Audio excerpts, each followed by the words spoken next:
இந்த தேர்தலில் தளபதி மு.க.ஸ்டாலின் அவர்கள் மே 4 முதல்வர் அரியணையை மீண்டும் அலங்கரிக்க இருக்கிறார். 8 கோடி தமிழ்நாட்டு மக்களும் 6.5 கோடி வாக்காளர் பெருமக்களும் மகிழ்கிற அந்த நல்ல நாளுக்காக இப்பொழுது தமிழ்நாடு காத்திருக்கிறது, அணியமாகி வருகிறது. எதிர்காலத்தில் இப்போ என்டிஏ கூட்டணி இருக்கிறது. அண்ணா திராவிட முன்னேற்ற கழகம் அதன் பொதுச் செயலாளர் எடப்பாடி இருக்கிறார். புதிதாக திரைப்படத்துறையில் இருந்து வந்திருக்கிற ஒரு நடிகர் தமிழக வெற்றி கழகத்தை துவக்கி இருக்கிறார். என்டிஏ கூட்டணிக்கோ அல்லது அண்ணா திராவிட முன்னேற்ற கழகத்தின் தலைவர் ஐயா பொதுச் செயலாளர் எடப்பாடியாரோ அல்லது தமிழக வெற்றி கழகத்தின் விஜயோ களத்தில் நாட்டு மக்களால் வாக்காளர் பெருமக்களால் கவரப்பட்டிருக்கிறார்களா, மக்களால் அங்கீகரிக்கப்பட்டிருக்கிறார்களா? அங்கீகரிக்கப்படவில்லை. ஆரம்ப காலகட்டத்தில் தமிழக வெற்றி கழகத்தின் மீது நடிகர் விஜயின் மீது தலைவர் விஜயின் மீது ஒரு எதிர்பார்ப்பு தமிழ்நாட்டு மக்கள் மத்தியில் இருந்தது உண்மை.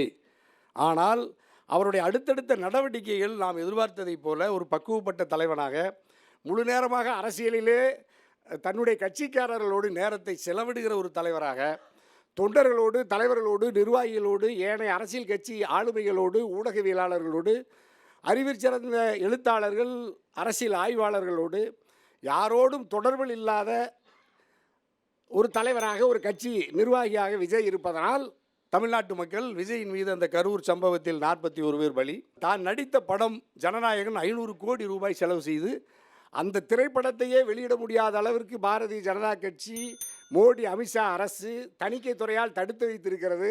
அது குறித்து கூட வாய் பேச முடியாமல் வெளியில் அந்த உண்மையை சொல்ல முடியாத அளவிற்கு அரசியல் சுதந்திர உரிமையை பாதுகாப்பதற்காக கூட வாய் திறக்காத, அரசியலில் தன் உரிமையை நிலைநாட்டி கொள்ள முடியாத அளவிற்கு அரசியலில் ஒரு ஒரு ஒரு ஒரு வலிமையற்ற துணிவற்ற நிலையில் இருக்கிற தலைவர் விஜயை தமிழ்நாட்டு மக்கள் நிராகரிக்கிறார்கள் என்பது இப்போ நம்ம சமீபத்தில் பார்க்குறோம். எடப்பாடி இப்பொழுது ஒவ்வொரு முறையும் டெல்லிக்கு போய் பாரதிய ஜனதா கட்சியினுடைய தலைமை அலுவலகத்தில் அல்லது உள்துறை அமைச்சர் அமித்ஷாவிடம் போய் அவர் அண்ணா திராவிட முன்னேற்ற கழகத்துக்கு தொகுதியை பகிர்ந்து தரும்படி கேட்கிற அளவிற்கு தன்மானத்தை, சுயமரியாதையை, கௌரவத்தை சிதைத்து விட்டார் என்பதனால் எடப்பாடியையும் மக்கள் நிராகரிக்கிறார்கள், அதிமுகவையும் மக்கள் நிராகரிக்கிறார்கள். தலைவர் அவரு சார், அவர் ஏன் அமித்ஷா கிட்ட போய் சீட்டு கேட்க போறாரு? இப்ப அவ எதுக்கு அமித்ஷா சீட்டு கொடுக்க போறாருல? அதான் அவ கொண்டுட்டு போய் சீட்டை கொடுக்குற அளவுக்கு அச்சுறுத்தல் இருக்குதுன்னா கொண்டுட்டு போய் டெல்லியில போய் கொடுத்துட்டு வர. அதனாலதான் அதிமுக பொதுச் செயலாளர் எடப்பாடியும் தமிழக வெற்றி கழகத்தின் தலைவர் குட்டி எடப்பாடி விஜயும் தொடர்ந்து டெல்லிக்கு மாறி மாறி பக்கத்து அலுவலகத்துக்கு சிபிஐக்கு போறாங்க, அல்லது சிபிஐ வழிநடத்துகிற உள்துறை அமைச்சர் எங்க ஐயா அமித்ஷா கிட்ட போறாங்கன்னா இதில் என்ன? இப்போ இவங்களை நம்பி தமிழ்நாட்டு மக்கள் எப்படி ஆட்சி அதிகாரத்தை தருவார்கள், வாக்களிப்பார்கள்? ஆகவே தமிழ்நாட்டு மக்கள் என்டிஏ கூட்டணியை, அதிமுகவை, தமிழக வெற்றி கழகத்தை, விஜயை நிராகரிப்பார்கள். எடப்பாடியாரை நிராகரிப்பார்கள், விஜயை நிராகரிப்பார்கள். 2 பேரும் சேர்ந்தா இன்னும் கூடுதலாக மக்கள் நிராகரிப்பார்கள். அப்போ ஜீரோவும் சேர்ந்தாலும் அதுக்கு மதிப்பில்லைமா?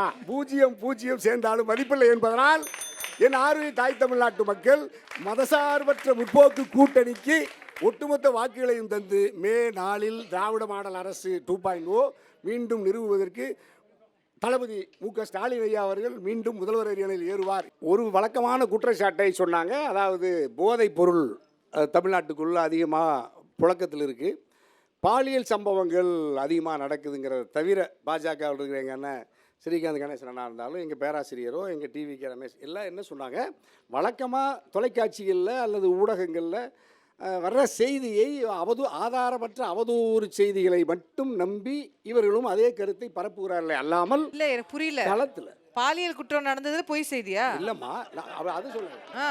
அதாவது தமிழ்நாட்டிலேயே, இந்தியாவிலேயே, உலகத்திலேயே அரசின் துணையோடு இதெல்லாம் நடக்கிறதாக இவர்கள் சொல்கிறாங்க, தப்பாக சொல்கிறாங்க. அரசு தடுக்கலன்னு சொல்றாங்க. அதாம்மா, உலகத்தில் இருக்கிற எல்லா அரசுகளாலும் உலகத்தில் இருக்கிற எல்லா அரசுகளாலும் எங்கே தடுத்துருக்கிறீங்க? இப்போ நீங்கள் சொல்கிறாங்களே எங்கள் அண்ணன், அதாவது டபுள் இன்ஜின் சர்க்கார் இருக்குல்ல, ஒன்றியத்தில் உங்கள் இரும்பு மனிதன் மோடி அமித்ஷா இருக்காரு, உங்கள் ஒரிசாவில் பாரதிய ஜனதா கட்சி தான் ஆட்சியில் இருக்கிறது. 22 லட்சம் கிலோ கஞ்சா இங்கே தமிழ்நாட்டுக்குள்ளே வந்திருக்குன்னு சொன்னாங்கல்ல, அதில் 18 லட்சம் டன்னு கஞ்சா எங்கே இருந்தது தெரியுமா? எங்கள் அண்ணன் பாஜக ஆள்ற ஒரிசா மாநிலத்திலிருந்து உங்கள் ரயிலில் வந்தது, எங்கள் ரயிலில் வரல, உங்கள் மத்திய அரசாங்கத்துடைய ரயிலில் வருது. ஆந்திராவிலிருந்து வரலாம், மகாராஷ்டிராவிலிருந்து, ஜார்க்கண்ட்லேருந்து, சத்தீஸ்கர்லேருந்து, உங்கள் வட மாநிலங்கள்லேருந்து, உங்கள் பாஜக ஆளுகிற இடத்துல இருந்து தான் எல்லா போதைவர்கள் குஜராத்திலிருந்து, முந்த்ரா துறைமுகத்திலிருந்து வர்றது. இதையெல்லாம் தடுக்கிறதுக்கு நாங்கள் மோடியை தடுத்து, அமித்ஷாவை தடுத்து, இராணுவத்தை தடுத்து, எல்லா அரசாங்கத்தையும் கட்டுப்படுத்தி என் தாய் தமிழ் சமூகத்தை கோழி குஞ்சு எப்படி குஞ்சுகளை பாதுகாக்குமோ அதுபோல எங்களுடைய முத்தமிழறிஞர் கலைஞர் அன்பு புதல்வர் தளபதியார் முதலமைச்சர் காக்கிறார். அதிமுக சொல்லுதானே உங்களுக்கு சீட்டு கன்ஃபார்ம் ஆன அண்ணன் சொல்லிட்டு இல்லை தமிழ்நாட்டிலமா, அதாவது அமைதி பூங்காவாக திகழ்கிற ஒரே மாநிலம் உலகத்தில் ஒரு நாடு இருக்குன்னா அது நம்முடைய தமிழ்நாடு தான். இங்கே தமிழன் பிரசன்ன ஐயா வருங்கால சட்டமன்ற உறுப்பினர் அமைச்சர் சொன்னாங்கல்ல, என்ன சொன்னாங்க? அரசினுடைய சாதனை திட்டங்களை எல்லாம் சொல்றாரு. அரசினுடைய சாதனை திட்டங்களை எல்லாம் அடுக்கடுக்க சொன்னாங்க. 1,31,00,000 பேருக்கு 5,000 ரூபாய் அதிகாலை 4 மணிக்கு வருது. 1,31,00,000 தாய்மார்கள் இன்னைக்கு போய் காலையில் ஏடிஎம்ல நிற்கிறாங்கல்ல.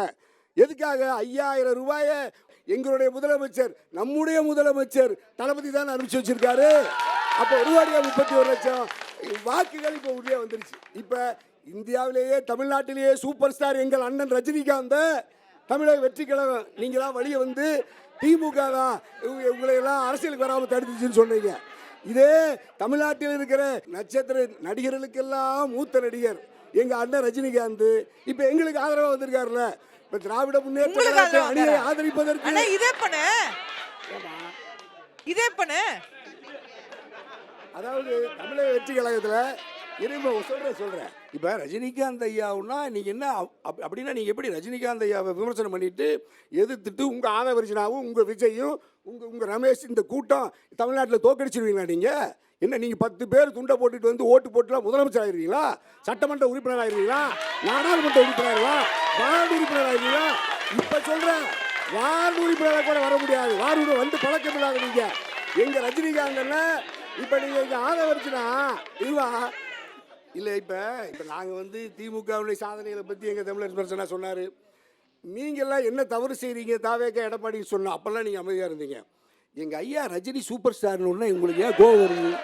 உங்களுக்கு என்ன பதட்டம் வருதுன்னா, உங்கள் விஜயை விட 100 மடங்கு மக்கள் செல்வாக்குள்ள எங்கள் அண்ணன் ரஜினியை நீங்கள் எப்படி உங்கள் ஆதரவு வருச்சுன்னா, எப்படி நீங்கள் திமுகவினுடைய மிரட்டலுக்கு பயந்து தான் ரஜினி என்ன அரசியல் விட்டு விலகி போகிறாரு சொன்னீங்கல்ல, அப்புறம் எதுக்கு நீங்கள் மன்னிப்பு கேட்டீங்க? எங்கள் ரமேஷுக்கு பதில் சொல்லணும். அப்போ உங்கள் ஆதவரிச்சுனா உங்கள் மாவீரர் இருக்கார்ல, எங்கள் அண்ணன் ரஜினி அரசியல் விட்டு போவதற்கு திமுகவுடைய மிரட்டல்னு சொன்னார். 2 நாளில் ஏன் ஆதவரிச்சுனா வருத்தம் தெரிவித்தார், பகிரங்க மன்னிப்பு கேட்டார். உடனே அதுக்கு யார் இப்போ நீங்கள் திமுக ரஜினி ஐயாவை மிரட்டலேன்னு சொன்னது உடனே உங்களுடைய இப்போ எங்கள் பேராசிரியர் கல்யாண சுந்தரத்தை அவருடைய பொதுச் செயலாளர் எடப்பாடியார் அதை வரவேற்கிறார். எங்கள் ரஜினி எங்கள் ஸ்ரீகாந்த் ஐயாவோட பாஜகவினுடைய மாநில தலைவர் நயினாரும் பெரிய நட்சத்திர தலைவர் அண்ணாமலையும் வரவேற்றாங்க. அப்போ திமுகவுக்கு நற்சான்றிதழை தந்த அண்ணன் ரஜினியை உங்கள் எதிர்க்கட்சி தலைவர்களெல்லாம் அண்ணாமலை, நயினார், எடப்பாடி எல்லாம் வரவேற்றாங்கன்னா திராவிட முன்னேற்ற கழகத்தின் இல்லை திமுகவை ஆதரிச்சிருக்காங்க. ஆகவே அண்ணன் ரஜினியுடைய உண்மையாமா திமுக எப்பனே ஆதரிச்சாரு. ஆமாமா, ஒன்றும் இல்லை.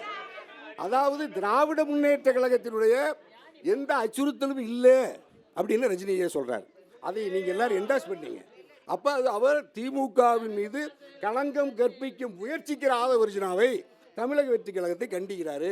அப்படின்னா அந்த ஆதரவு 2026 சட்டமன்ற பொதுத் தேர்தலில் ஏற்கனவே வெற்றிக்கு மேல் வெற்றி குவித்து வருகிற எங்கள் அணி மாண்புமிகு முதல்வரின் கரத்தை வலுப்படுத்த ஏற்கனவே எங்களுடைய கேப்டன் தேசிய முற்போக்கு திராவிடர் கழகத்தினுடைய அந்நியார் வந்துட்டாங்க. எங்கள் ரஜினி ஐயா வந்துட்டார். ஏற்கனவே எங்கள் உலகமாக நாயகன் எங்கள் கமலஹாசன் ஐயா வந்துட்டார். இப்போ எங்கள் எதிரி கண்டு கெட்ட தூரத்துக்கு எதிரிகளே இல்லை.